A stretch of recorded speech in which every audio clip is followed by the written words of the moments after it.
আমার ২ মেয়ে আলহামদুলিল্লাহ। তো একেকজনের পছন্দ একেক রকম। কেউ এটা খাবে তো আরেকজন ওটা খাবে না, আরেকজন এটা খেলে আরেকজন ওটা খাবে না। তো এই হলো অবস্থা। তো আজকে আমার বড় মেয়ে বলছে, "মা আমাকে একটু ফ্রুট কাস্টার্ড করে দাও।" যেহেতু বাসায় ফ্রুট নাই, তো আমি এই জন্য ফ্রুট কাস্টার্ড করে দিতে পারি নাই। তো ফ্রুট কাস্টার্ডের পরিবর্তে যেটা করেছি সেটাই আমি আপনাদের সঙ্গে শেয়ার করছি। আমি এখানে ২০ টাকার সাবুদানা নিয়েছি। আসসালামু আলাইকুম, by the way. This is B Angela and Angela's mom. Welcome back to my another video. তো ২০ টাকার আমি সাবুদানা নিয়ে এখানে ফুটন্ত গরম পানিতে দিয়ে তারপর আমি সাবুদানাটা সিদ্ধ করে নিয়ে এখানে ছেঁকে নিয়েছি। আর ছাকার পরপরই কিন্তু এটা ঠান্ডা পানি দিয়ে ধুয়ে নিতে হবে। তো এখানে আমি কিছুক্ষণ এটা রেখে দিব। তারপরে নিয়েছি কিছু ড্রাই ফ্রুট।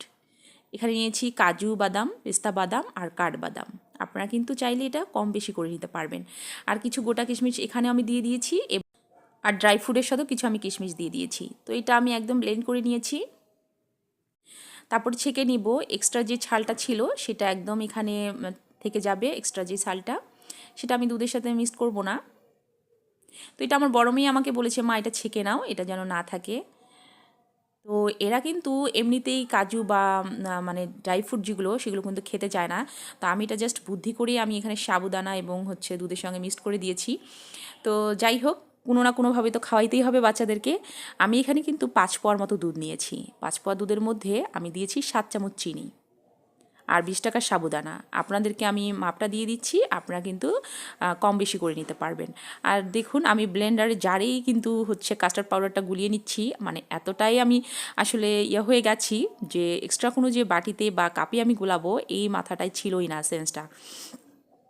তো যাই হোক, এখানে আমি ফ্রুট কাস্টার্ডটা হচ্ছে হালকা কুসুম কুসুম গরম দুধের মধ্যে কিন্তু গুলিয়ে নিয়েছি। এটা কিন্তু হালকা পানিতে বা কুসুম কুসুম গরম দুধের মধ্যেই কিন্তু আপনাকে গুলিয়ে নিতে হবে। ঠান্ডা পানিতে দিলে কিন্তু এটা চাকা চাকা হয়ে যাবে, আপনার আর কোনো মানে কাজ হবে না। তো আমি এখানে যে সাবুদানাটা রেখেছিলাম সেই সাবুদানাটাই দুধের মধ্যে দিয়ে দিচ্ছি। তো এখানে আমি দিয়ে ভালো করে নাড়াচাড়া করে নিব। তো বাচ্চারা কিন্তু এই কিশমিশগুলো এতটাই হচ্ছে এনজয় করে, খুব খেতে পছন্দ করে, তাই আমি কিন্তু গোটা গোটা এখানে কিশমিশও দিয়ে দিয়েছি। তো এখানে আমার আর কোনো কাজ নেই, আমি আর কিচ্ছু মিক্সড করব না, আমার কাজ হয়ে গেছে। এটা জাস্ট এখন খাওয়ার পালা। আমি এটা ঠান্ডা করে নিয়েছি। আমার বাচ্চারা একদম অধৈর্য হয়ে গেছে, "মা তাড়াতাড়ি খেতে দাও।" আমি এটা কিন্তু ঠান্ডা করে নিয়ে বাচ্চাদেরকে শেষে খেতে বসিয়ে দিয়েছি। তো যাই হোক, আমি কিন্তু কোনো সার্ভিং ডিশে এটা সার্ভ করিনি, জাস্ট পাতিল নিয়ে বসে গেছি। তো এখানে আমি বাচ্চাকে দিচ্ছি আর আপনাদেরকে দেখিয়ে দিচ্ছি। এতটা মজা হয়েছে খেতে। আপনারা কিন্তু চাইলে এখানে যে কোনো ফ্রুট হচ্ছে অ্যাড করে দিতে পারেন, তাহলে কিন্তু এটা ফ্রুট কাস্টার্ড হয়ে যাবে। আর আমি কিন্তু এখানে ড্রাই ফ্রুট কাস্টার্ড করে দিয়েছি বাচ্চাদের কাছকে। এটা কিন্তু বাচ্চাদের জন্য খুব হেলদিকর একটা খাবার। আপনারা যারা মানে ডায়েট করেন এটাও কিন্তু চিনি ছাড়া খেতে পারবেন রাতে।